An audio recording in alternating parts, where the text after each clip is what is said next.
अस्सलाम वालेकुम। आज का जो मेरा लेक्चर है वो बेसिकली एरे और एरे पे है कि एरे में से मैक्सिमम वैल्यू कैसे फाइंड आउट की जाती है। Before that we have to understand what is array. So array variable basically क्या होता है?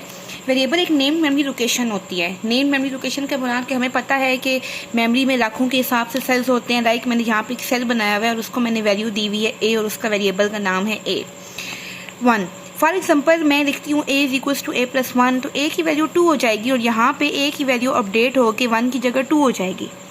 ये नहीं पॉसिबल कि एट ए टाइम में ज़्यादा वैल्यूज़ एक a को दे सकूँ। दूसरी वैल्यू देने पे पहली वैल्यू रिप्लेस हो जाती है। एरे आपके पास कंसेक्टिव मेमोरी लोकेशन होती है। फॉर एग्जांपल मैंने यहाँ पे एक एरे बनाई a ऑफ 5 के नाम से। अब इसका मतलब ये है कि एट ए टाइम मैं a में 5 वैल्यूज पास कर सकती हूँ। ये इस तरह बन जाती है। ठीक, अब देखिए होता यूँ है कि इसका इंडेक्स होता है, इसको हम क्या कहते हैं, इंडेक्स या लोकेशन, और हर इंडेक्स पे एक वैल्यू पड़ी होती है और एरे का इंडेक्स हमेशा 0 से स्टार्ट होता है। डेट्स जैसे कि ऑब्टेन मार्क्स की एरे, जैसे मैं एक और एरे बना लूँ मार्क्स ऑफ 3 के नाम से। अब इसमें कितनी लोकेशंस होंगी? 1 2 3। अब एट ए टाइम 3 लोग अपने मार्क्स बता सकते हैं, 78 80 और 90। लेकिन अगर मुझे 80 को उठाना है या 80 को रीड करना है तो मैं कैसे उठाऊंगी? ये वाला इंडेक्स होता है 0, ये होता है 1 और ये होता है 2। तो this is called basically marks of 0, this is called marks of 1 and this is called marks of 2। Dates how हम एरे को रीड करते हैं। एरे कंसेक्टिव मेमोरी लोकेशन होती है। एरे का पर्पस यही होता है कि एक वक्त में एक से ज़्यादा वैल्यूज़ को सेम वेरिएबल को स्टोर किया जाए।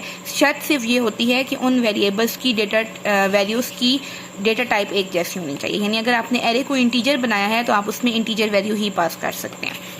अब मेरा आपके पास प्रोग्राम है जिसमें हमने एरे की मैक्सिमम वैल्यू फाइंड करनी है। यहाँ पे मैंने 5 नंबर्स की एरे बना ली, लूप चलाई i is equal to 0 to 5, क्योंकि हमें पता है कि हम एरे में लूप के थ्रू ही वैल्यूज इंटर करते हैं।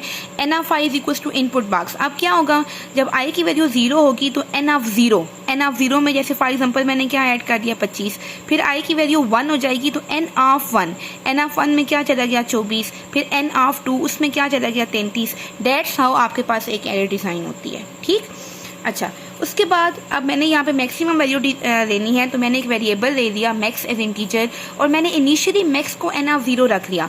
n ऑफ 0 में हमारे पास 25 पड़ा हुआ था तो मैंने इनिशियली क्या मैक्स को वैल्यू दे दी 25। ठीक, इसकी रीज़न क्या है कि मैंने कहा कि जो मेरी पहली वैल्यू है वही मेरी मैक्सिमम वैल्यू है। नाउ अगेन मैंने लूप चलाई और मैंने कहा कि if n of i is greater than max, what is n of i? 0। n of 0 पे क्या पड़ा है 25। क्या 25 बड़ा है 25 से? नो, 25 बड़ा नहीं है 25 से, ये वाला पार्ट नहीं चलेगा। अब आपके पास क्या होगा, आगे n ऑफ 1 हो जाएगा और n ऑफ 1 में क्या पड़ा है 24 बड़ा है 25 से? नो, ये वाला पार्ट नहीं चलेगा। लूप आगे जाएगी, एक एक का इंक्रीमेंट हो रहा है ना, 0 1 और 2। अब लूप में i की वैल्यू 2 हो चुकी है। 2 में क्या पड़ा हुआ है 33 बड़ा है 25 से? यस। तो maximum is equal to ni, maximum की वैल्यू अपडेट होकर क्या हो जाएगी 33। नेक्स्ट दोबारा लूप चलेगी और वो कहेगा कि अब i की वैल्यू 3 हो चुकी है। क्या n ऑफ 3 बड़ा है 33 से? क्योंकि मैक्स की वैल्यू 33 हो चुकी है। 40 बड़ा है 33 से? यस बड़ा है, it will updated. At the end वो 70 को कंपैरिजन करेगा तो क्या 70 बड़ा है मैक्सिमम वैल्यू से? यस बड़ा है। तो एंड पे हमारे पास मैक्सिमम की वैल्यू क्या आ जाएगी 70 आ जाएगी, क्योंकि उसके बाद लूप एरे में मजीद वैल्यू नहीं है जिसका कंपैरिजन हो।